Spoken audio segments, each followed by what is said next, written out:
Los huesos de los vertebrados experimentan un proceso continuo de crecimiento desde la fecundación hasta la madurez, influido por múltiples factores. Durante este periodo, la relación entre las distintas porciones corporales va cambiando, ya que la contribución de cada hueso al crecimiento longitudinal total no es uniforme. Además, cada individuo presenta un ritmo propio de desarrollo, lo que explica que en ocasiones exista discrepancia entre la edad biológica y la cronológica. Salvo la clavícula, que tiene un origen membranoso, los huesos largos se desarrollan mediante osificación endocondral. Los primeros centros de osificación aparecen en la diáfisis, y conforme la formación de hueso perióstico y endocondral progresa hacia los extremos, se genera una amplia cavidad medular central en el hueso trabecular diafisario. Hacia el final de la vida fetal y prolongándose hasta la pubertad surgen los centros de osificación en las epífisis. Entre el hueso formado en la diáfisis y el que se desarrolla en la epífisis se sitúa la placa epifisaria, responsable del crecimiento longitudinal. El cartílago de crecimiento está constituido por varios componentes tisulares íntimamente relacionados. El componente condral, o fisis, incluye una zona de reserva situada próxima a la epífisis, una zona proliferativa formada por células aplanadas organizadas en columnas y una zona hipertrófica en la que aparece matriz mineralizada en su porción más inferior. Dentro de esta última se distinguen fases de maduración, degeneración y calcificación provisional. El componente óseo corresponde a la metáfisis, que en las fases tempranas de su formación está estrechamente vinculada a la osificación endocondral. En ella se diferencian una esponjosa primaria, donde coexisten restos de cartílago y hueso recién formado, y una esponjosa secundaria más próxima a la diáfisis, constituyendo en conjunto una zona degenerativa y osteogénica fundamental para la remodelación ósea. Finalmente, el componente fibrocartilaginoso periférico incluye el nódulo o surco de osificación de Ranvier, encargado de organizar el crecimiento en anchura de la fisis, y el anillo fibroso pericondral, que proporciona contención y soporte mecánico a la unión hueso-cartílago. La osificación endocondral se basa en la actividad de columnas de condrocitos que se diferencian progresivamente hasta alcanzar la apoptosis. La capa germinativa actúa como reservorio nutricional y participa en el crecimiento en anchura, mientras que en la zona proliferativa los condrocitos se dividen y sintetizan componentes de la matriz que regulan la mineralización. En la zona hipertrófica las células pierden su capacidad de división, producen colágeno específico y favorecen la invasión vascular mediante la liberación de factores angiogénicos, atrayendo condroclastos que degradan la matriz. La hipertrofia de los condrocitos constituye el principal motor del crecimiento óseo. La mayoría de estas células acaban sufriendo apoptosis, dejando un armazón que es invadido por vasos y osteoblastos, dando lugar al hueso trabecular metafisario conocido como esponjosa primaria. El cartílago de crecimiento es una estructura avascular que se nutre por difusión desde las arcadas vasculares metafisarias. Las arterias pericondrales constituyen el único nexo entre la circulación epifisaria y metafisaria. La lesión de la vascularización epifisaria provoca cierre fisario y detención del crecimiento, mientras que el daño de los vasos metafisarios puede originar una estimulación transitoria del crecimiento tras la restitución del flujo sanguíneo. La influencia del sistema nervioso sobre el cartílago de crecimiento es indirecta y se ejerce fundamentalmente a través de su acción sobre los vasos y los músculos. La denervación de una extremidad reduce la proliferación condrocítica, probablemente mediada por la pérdida de estímulos neurovasculares y neuropéptidos, lo que condiciona hipoxia y alteraciones de la osteogénesis y la condrogénesis.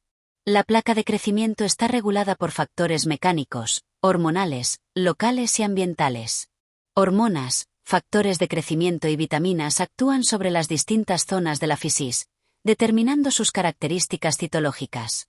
Las hormonas tiroideas estimulan los condrocitos de las zonas proliferativa e hipertrófica, de modo que su déficit provoca retraso del crecimiento y alteraciones del cartílago, mientras que su exceso incrementa el catabolismo proteico.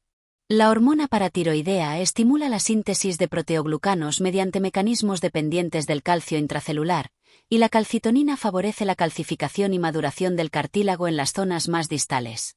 Los corticoides suprarrenales reducen la proliferación condrocítica y, en concentraciones elevadas, retrasan el crecimiento al alterar el metabolismo energético. Los esteroides sexuales actúan como factores anabólicos, regulando la mineralización, el depósito de glucógeno y lípidos celulares y el contenido de proteoglucanos de la matriz. La hormona del crecimiento ejerce su efecto en gran parte a través de la liberación local de factor de crecimiento insulínico, regulando tanto la proliferación celular como la síntesis matricial. Entre las vitaminas, la vitamina A es esencial para la maduración del cartílago, la vitamina D participa de forma selectiva en las zonas proliferativas y la vitamina C es imprescindible para la síntesis de colágeno. Diversos factores ambientales pueden alterar el funcionamiento del cartílago de crecimiento. Las infecciones bacterianas afectan principalmente a la metáfisis, donde pueden producir microabscesos, y si se extienden, osteomielitis cortical, con riesgo de detención parcial o total del crecimiento. La irradiación puede provocar acortamiento óseo con aumento de la anchura debido a su efecto preferente sobre la proliferación condroblástica longitudinal. Los trastornos nutricionales también tienen un impacto relevante, como ocurre en el raquitismo nutricional, caracterizado por un cartílago de crecimiento ensanchado y metáfisis acampanadas, o en el escorbuto, donde la carencia de vitamina C afecta sobre todo a la metáfisis y produce alteraciones radiológicas características. Existen además trastornos genéticos que afectan al cartílago de crecimiento, como las alteraciones de los distintos tipos de colágeno implicadas en displasias esqueléticas, los defectos en el metabolismo de los proteoglucanos presentes en la displasia diastrófica y en las mucopolisacaridosis, o los trastornos hereditarios de la mineralización, que comparten cambios similares a los observados en el raquitismo. El cartílago de crecimiento es especialmente sensible a las solicitaciones mecánicas, que son necesarias para un desarrollo adecuado. La adaptación fisaria permite la corrección axial espontánea de determinadas deformidades durante la infancia. Se ha propuesto que una compresión moderada estimula el crecimiento, mientras que cargas excesivas lo inhiben, y que las fuerzas generadas por el tono muscular y las partes blandas contribuyen a la corrección progresiva de las deformidades. Dentro de los límites fisiológicos, el aumento de tensión o compresión puede acelerar el crecimiento, mientras que solicitaciones insuficientes pueden disminuirlo o incluso detenerlo, principio conocido como la ley de Wetter-Volkmann. Cuando el cartílago de crecimiento se somete a compresión mantenida, se produce una reducción de la zona proliferativa y un aumento de la zona hipertrófica, junto con una desorganización progresiva de las columnas condrocíticas. Si el estímulo compresivo desaparece antes de alcanzarse la madurez esquelética, el crecimiento puede reanudarse, aunque de forma impredecible.